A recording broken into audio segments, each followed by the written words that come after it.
Good morning and welcome to Sharversations. I am not in my usual location. I am home in New Jersey. So, sorry I was a little tardy, but I had a staff meeting this morning. It was virtual that I had to attend. I do have my coffee. Not a coffee cup, but I got Starbucks. Woo-hoo! And I was going to play some background music, but I have some background music playing because I'm outside the hotel. So you get to enjoy that. Anyway, this morning, well, let me introduce myself.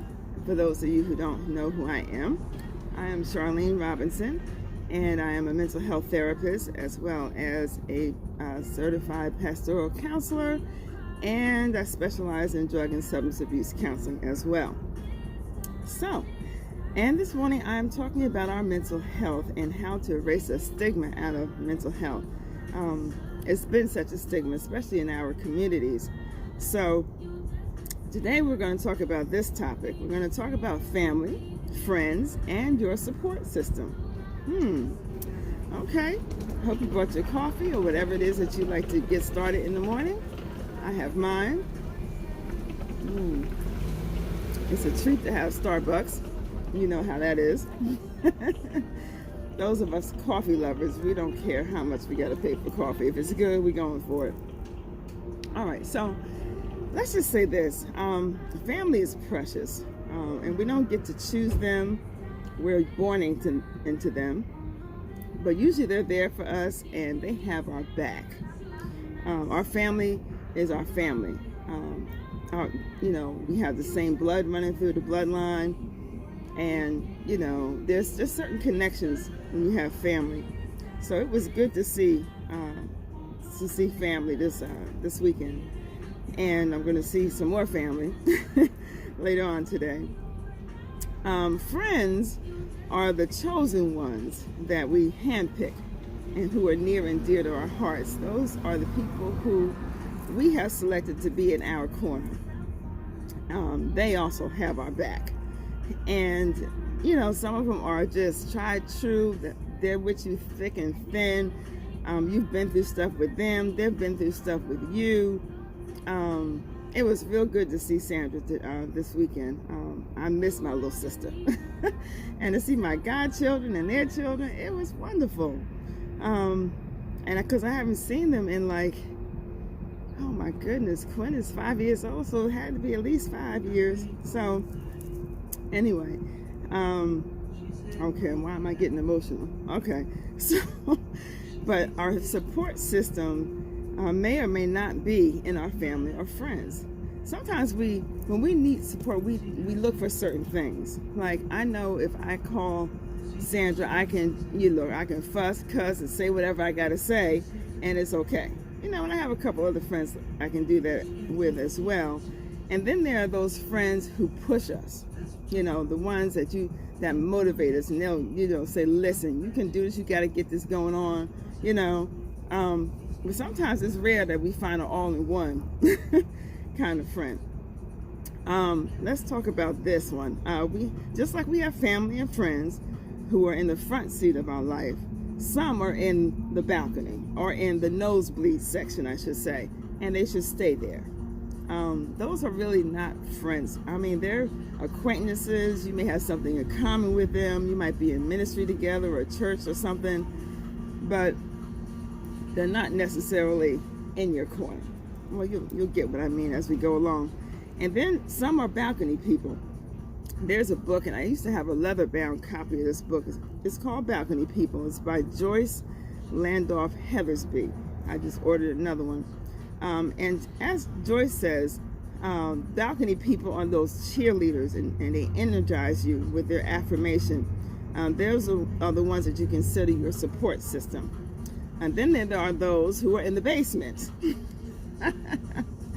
Yeah, doing exactly the opposite. Those are the ones that's always negative, always tearing you down, always challenging you, and not in a good way. So those are the basement people. They need to stay in the basement. Like the ones that are in the nosebleed, they stay in the nosebleed. Okay, so it's all about choice. You choose to either be a balcony person or basement person. You know, the ultimate choice is you. You choose who you want to have in your life to be your support system. As I've been going through studying for this test for my exam, and it's been trying, because I took the exam one time and missed it by 8 or 9 points, and it's like, wow, you know, I was really discouraged. I was out of it, and you know, I thought about calling my clinical supervisor, you know, and then finally it was just like, you know what, it's just gonna be me and you, God. You know, I got my tears out, got my frustration out, coming down the highway. Thank God I didn't get a ticket.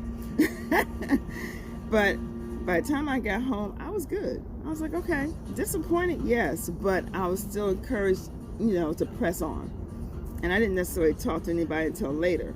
And everybody I talked to, even when I went into the group, the Facebook group, the study group for the test, and they were encouraging. Folks that I didn't even know were like, listen, you got it next time. You almost there. Don't give up. You know, those are the kind of people in your field that you need to support you. Just to let you know, you got this. You can do this. You know, listen, I took it 2-3 times, but I passed it. So, you know, then I had one person, Tiffany, I love you. She's just sent me a whole book on PDF and said, here, print it out. I was like, okay. She's like, you got this time.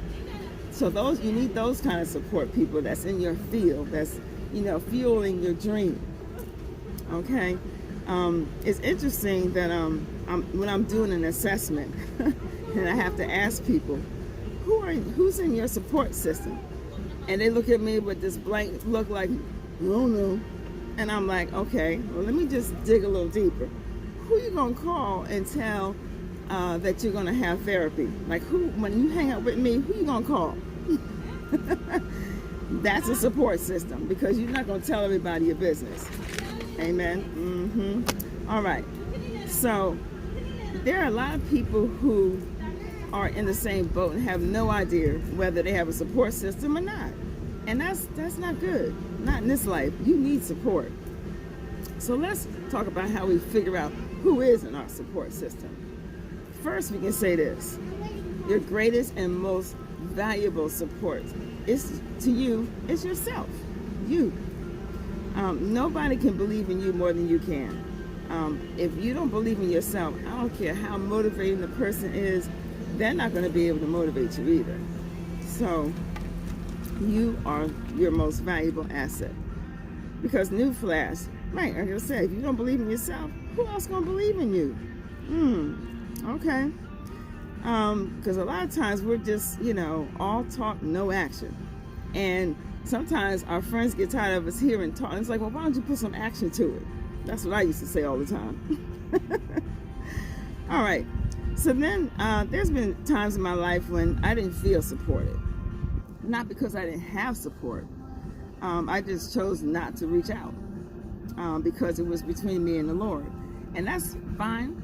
That's okay. But every now and then you need somebody to say, hey, you got this. Most times we feel as though no one is on our side and we're out here on our own. Loneliness and anxiety kick in and you just want to give up. You just want to quit. Anybody else been there? No, I have. But when you think about it, you have support. You do. You have a herd of support. You just don't know. Sometimes that support are people that are right on social media that you've never met, that you've never seen. And I was trying to find her page to get her name today. But she's at Infinite Staffing.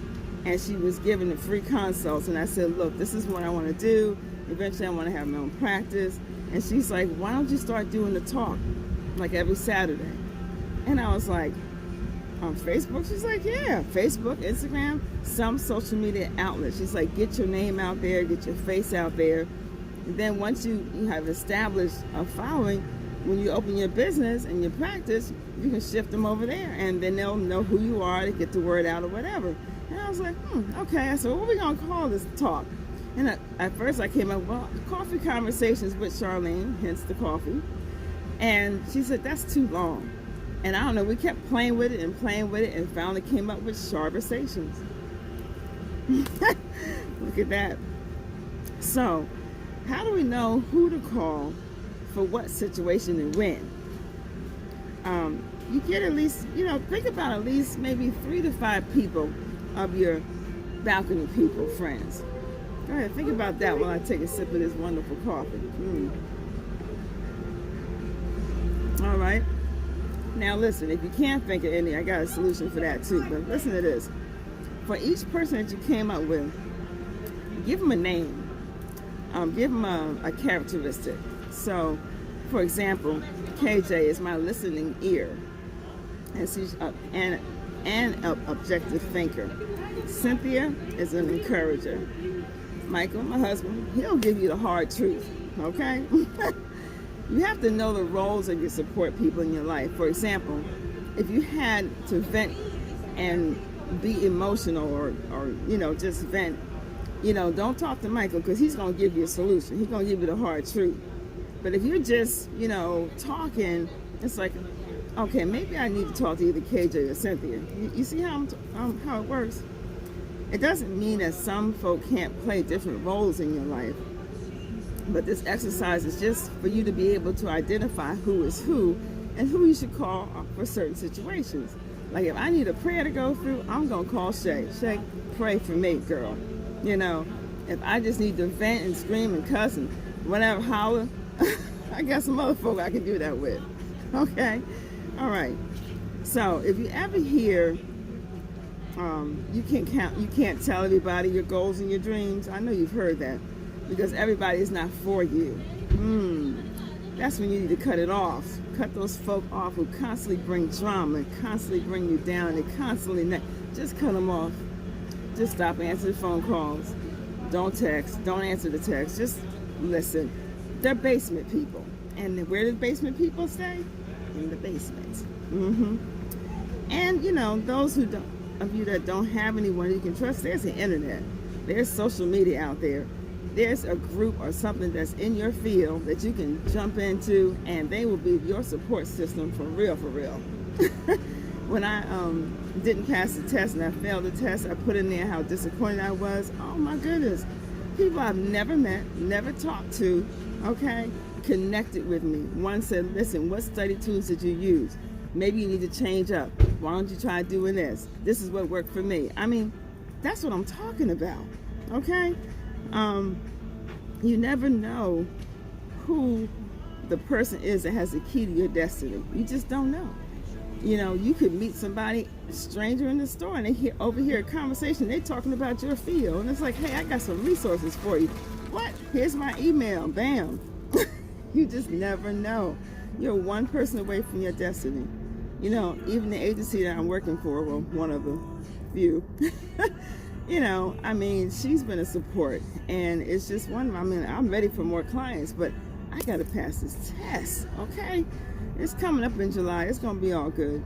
But you've got to know who is in your corner for real, for real. And if they're balcony people, bless God. Now listen, I'm going to tell you something. In the book, it talks about this too. Sometimes our balcony people are those who have passed on. So what? Yeah. I'm sure my mother is in heaven just saying, you go, girl, you can do this, you got this. Oh, yeah. Yeah. That's why they call them balcony people. They're leaning over the balcony like, you can do this, go ahead, keep going. Okay? But you got to have those that are living also, cheering you on. And the nosebleed people, leave them in there. The basement people, leave them in there. Everybody don't need a front row seat to your life. They don't need to know everything about you. Not everybody. No. You have those select few friends. And like my mom always said, if you have at least 5 friends, 5 fingers, 5 friends, you're blessed. I'm talking about tried and true, ride or die kind of friends. The ones who've been there. The ones that didn't run when you were down. You know what I'm talking about. All right, y'all have a blessed day. I sure intend to have one. It's got to be like 70, 75 degrees out here. I'm getting ready to take this cute little jacket off and relax. All right, y'all be blessed. Thanks for joining me for Sharversations. Bye-bye.